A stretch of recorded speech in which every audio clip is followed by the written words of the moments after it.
Tidak bisa menutup mata kondisi saat ini Timnas Indonesia mengalami kemajuan pesat. Dulu setiap Timnas Indonesia tampil selalu kalah. Timnas Indonesia menjadi ejekan timnas lain. Sejak PSSI dipimpin Erick Thohir, pelatih Timnas Indonesia dipimpin Shin Tae-yong, Timnas Indonesia mengalami kemajuan.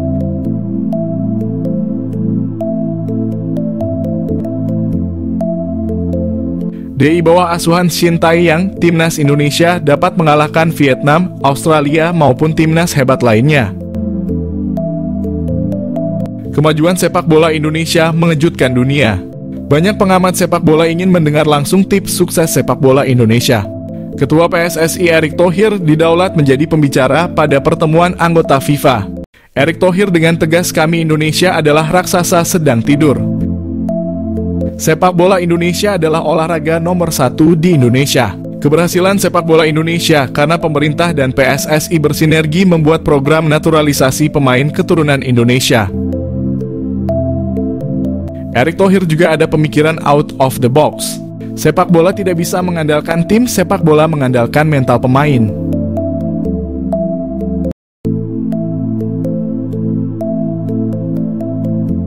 Presiden FIFA Gianni Infantino puji Indonesia, Erick Thohir hebat. Tangan dinding Ketua PSSI Erick Thohir berhasil membawa prestasi Timnas Indonesia menjadi berkembang maju. Presiden FIFA Gianni Infantino mengakui perkembangan sepak bola Indonesia saat ini. Gianni Infantino mengatakan sepak bola Indonesia sudah berada pada jalur yang benar.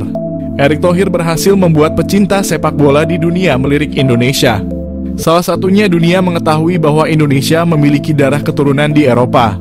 Darah keturunan Indonesia tersebar di negara Belanda, Belgia, Italia, bahkan Brazil. Banyak pemain sepak bola level dunia ternyata memiliki darah keturunan Indonesia. Potensi ini Erick Thohir berhasil meyakinkan pemain keturunan membela sepak bola Indonesia. Erick Thohir hebat. Ronde 3 kualifikasi Piala Dunia Zona Asia. Hadapi ronde 3, ungkapan Erick Thohir, lawan pertandingan semakin berat. Ketua PSSI Erick Thohir puas hasil pertandingan Timnas Indonesia. Hadapi ronde 3, Erick Thohir menanggapi sangat serius. Meski ronde 3 masih zona Asia, Erick Thohir mengatakan lawan Timnas Indonesia semakin berat. Tim-tim hebat zona Asia akan berhadapan dengan Timnas Indonesia seperti Jepang. Ronde 3 Piala Dunia, Timnas Indonesia bertanding 10 kali. Dengan sebanyak 5 kali jadi tuan rumah, 5 kali laga tandang. Ronde 3 Piala Dunia dibuat 3 grup. Setiap grup berisi 6 timnas atau negara. Aturan baru Piala Dunia adalah juara 1 dan 2 grup langsung lolos Piala Dunia. Juara 3 dan 4 lolos ronde 4 mengikuti runner-up Piala Dunia. Juara 5 dan 6 dipastikan gugur kualifikasi Piala Dunia Zona Asia. Erick Thohir berharap pemain Timnas Indonesia lebih mengasah fisik dan mental. Keberanian dalam bermain sepak bola harus ditingkatkan. Daftar calon pemain naturalisasi Timnas Indonesia ronde 3 kualifikasi Piala Dunia 2026. Timnas Indonesia akan memperkuat skuadnya dengan menghadirkan pemain naturalisasi untuk ronde 3 kualifikasi Piala Dunia. Sebelumnya, pada pertandingan terakhir di grup F kualifikasi Piala Dunia, skuad Garuda diperkuat dengan 11 pemain naturalisasi. Kemungkinan jumlah pemain naturalisasi akan bertambah di putaran ketiga atau ronde 3 kualifikasi pada September mendatang. Pemain naturalisasi sendiri terbukti berhasil membawa Timnas Indonesia lolos ke putaran final Piala Asia 2027 dan ronde 3 kualifikasi Piala Dunia 2026. Pengamat sepak bola Justinus Laksana sedikit membocorkan rencana PSSI untuk menambah pemain naturalisasi. Skuad Garuda di grup C dikabarkan akan menambah 2 hingga 3 pemain keturunan untuk putaran ketiga Piala Dunia mendatang. Adapun nama pemain yang disebut sebagai calon pemain naturalisasi Timnas Indonesia yakni Mads Hilgers dan Ole Roemeny. Kendati demikian, untuk kejelasan lebih lanjut, para supporter sepak bola diminta untuk bersabar menunggu pengumuman resmi dari PSSI. Selain itu, ia juga menyampaikan Coach Shin Tae-yong akan lebih tahu pemain seperti apa yang dibutuhkan.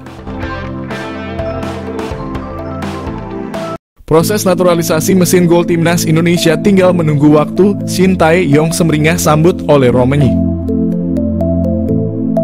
Proses naturalisasi oleh Romeni semakin terlihat nyata dengan berbagai indikasi yang bisa memuaskan dahaga Shin Tae-yong akan seorang mesin gol di timnas Indonesia.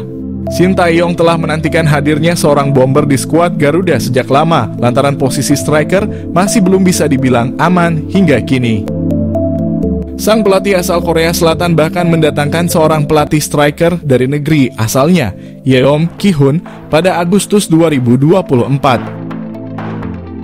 Timnas Indonesia memerlukan kualitas yang lebih baik untuk putaran kualifikasi Piala Dunia zona Asia, dan striker adalah salah satu departemen yang mendesak untuk segera ditingkatkan. Sementara itu di Belanda ada seorang penyerang yang bermain untuk FC Utrecht di kasta tertinggi Eredivisie pada saat ini. Dialah Ole Romeni yang sudah dikaitkan sejak lama dengan PSSI dan bahkan pernah mengaku berkomunikasi dengan Erick Thohir beberapa bulan lalu. Semenjak saat itu, sederet pertanda positif mengikuti Ole Romeni seakan dirinya semakin dekat dengan timnas Indonesia. Pada awal Agustus ini, FC Utrecht menjalani laga uji coba kontra Venezia, tim asal Italia yang dibela oleh pemain timnas Indonesia Jay Itzes. Di sela-sela laga tersebut, Romeni terlihat foto bareng bersama dua penggawa timnas Indonesia, Jay Itzes dan Ivar Jenner, yang merupakan rekan setimnya di FC Utrecht. Kemudian pertanda semakin kuat karena akun Instagram Romeni telah di-follow oleh Erick Thohir. Untuk semakin memperkuatnya, Romeni juga mengikuti Vardy Bachedim, agen yang sering bekerja sama dengan PSSI perihal mengurusi naturalisasi pemain keturunan, terutama yang tinggal di Belanda. Berbagai pertanda semakin mengindikasikan bahwa Ole Romeni akan menjadi pemain naturalisasi timnas Indonesia yang berikutnya. Tentu hal ini dinantikan oleh Shin Tae-yong yang sudah lama mendambakan kehadiran seorang mesin gol di skuad timnas Indonesia.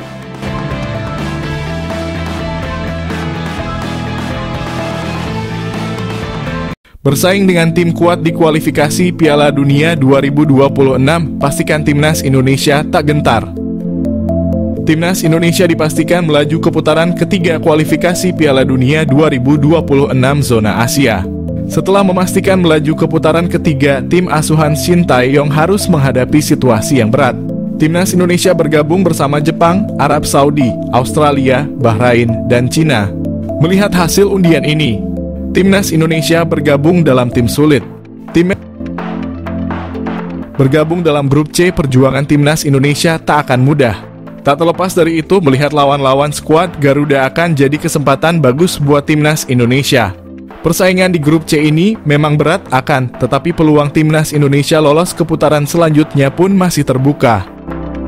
Pasalnya, saat juara grup dan runner-up grup C dipastikan langsung lolos ke putaran final Piala Dunia, ada peluang lain.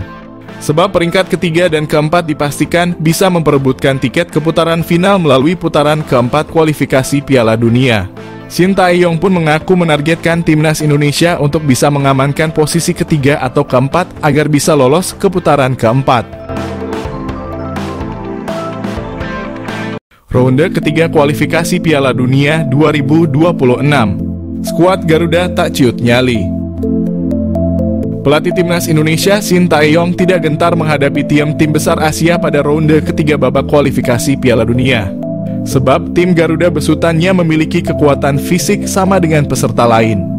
Diketahui timnas Indonesia tergabung dalam grup berat di putaran ketiga kualifikasi Piala Dunia. Diketahui pelatih Shin Tae-yong harus mulai bersiap-siap menghadapi ronde ketiga kualifikasi Piala Dunia. Timnas Indonesia yang tergabung di grup bersama raksasa Asia, Jepang, Australia, Arab Saudi, Bahrain, dan Cina. Untuk menghadapi lawan-lawan berat ini, Shin Tae-yong tentunya perlu penambahan pemain diaspora yang punya grade A. Kabar baik, PSSI resmi umumkan naturalisasi dua striker grade A, Erick Thohir semprot klub Liga 1, ada apa? Ketua Umum PSSI Erick Thohir mengeluarkan himbauan penting kepada seluruh klub Liga 1 menjelang musim kompetisi. Dalam upaya memperkuat timnas Indonesia, Erick meminta setiap klub untuk memberikan prioritas kepada pemain timnas Indonesia, baik dari kelompok senior maupun kelompok umur dalam setiap pertandingan Liga 1. Erick Thohir dorong klub Liga 1 prioritaskan pemain timnas Indonesia. Erick Thohir menyatakan bahwa meskipun Liga 1 telah menambah kuota pemain asing menjadi 12 orang, namun hanya 6 pemain asing yang diperbolehkan turun ke lapangan dalam satu pertandingan. Erick menegaskan bahwa para pemain timnas Indonesia harus menjadi prioritas utama di setiap laga. Perkembangan timnas Indonesia jadi fokus utama. Langkah ini bertujuan untuk meningkatkan kualitas para pemain timnas Indonesia melalui kompetisi domestik yang lebih kompetitif. Erick Thohir meyakini bahwa dengan seringnya para pemain timnas Indonesia tampil di Liga 1, performa mereka akan meningkat dan dapat memberikan dampak positif bagi timnas Indonesia secara keseluruhan.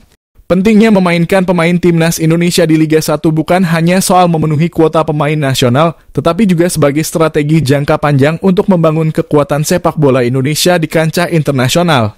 Dalam hal ini, Liga 1 harus menjadi platform yang efektif untuk mengasah kemampuan pemain-pemain terbaik Indonesia. Erick Thohir juga menyoroti pentingnya penjadwalan yang baik antara pertandingan Liga 1 dan agenda timnas Indonesia. Dia mengungkapkan bahwa PSSI telah menyusun jadwal kompetisi domestik dan jadwal timnas Indonesia dalam kurun waktu 3 tahun ke depan untuk menghindari bentrokan. Langkah ini diambil untuk memastikan bahwa klub-klub Liga 1 tidak akan menghadapi kesulitan dalam memainkan pemain timnas Indonesia. Sebaliknya, para pemain timnas juga dapat tampil maksimal di level internasional tanpa terganggu oleh jadwal kompetisi domestik. Di sisi lain, kabar mengenai proses naturalisasi beberapa pemain keturunan juga menjadi perhatian. Salah satunya adalah Oleh Romani, penyerang FC Utrecht yang dirumorkan akan segera dinaturalisasi untuk memperkuat timnas Indonesia. Proses naturalisasi timnas Indonesia. PSSI mengonfirmasi penerimaan data Mauro Zijlstra. Lantas bagaimana dengan Kevin Dix? PSSI mengakui telah menerima data dari striker FC Volendam U21 Mauro Zijlstra. Namun PSSI masih mempelajari dan belum akan menaturalisasi. PSSI mengonfirmasi bahwa mereka telah menerima informasi mengenai striker FC Volendam U21 Mauro Zijlstra. Namun saat ini PSSI masih dalam proses kajian dan belum berencana untuk memproses naturalisasinya. Selain itu, PSSI juga terus mendorong naturalisasi untuk pemain lain, yaitu Kevin Dix. Pemain berusia 27 tahun ini adalah salah satu atlet keturunan yang berkualitas. Arya Sinulinga, anggota Exco PSSI, memberikan pernyataan terkait Kevin Dix. Ia menjelaskan bahwa sudah ada komunikasi, tetapi belum ada langkah untuk naturalisasi ke dalam timnas Indonesia. Kevin Dix merupakan salah satu pemain keturunan yang memiliki prestasi gemilang. Dia pernah bermain untuk klub-klub seperti Vitesse, Fiorentina, Feyenoord, Empoli, dan FC Copenhagen. Pemain yang dilaporkan memiliki keturunan Ambon, Maluku ini juga telah meraih berbagai gelar juara, termasuk KNVB Cup. Dalam kompetisi Eropa, Kevin Dix memiliki pengalaman yang cukup baik, dengan total 17 penampilan di Liga Champions, 8 di kualifikasi Liga Champions, dan 12 di Europa League. PSSI telah menjalin komunikasi dengan Kevin Dix sejak beberapa waktu lalu, tepatnya pada akhir 2021 bersama Mes Hilgers. Namun hingga saat ini hanya Hilgers yang telah menyatakan kesediaannya untuk dinaturalisasi.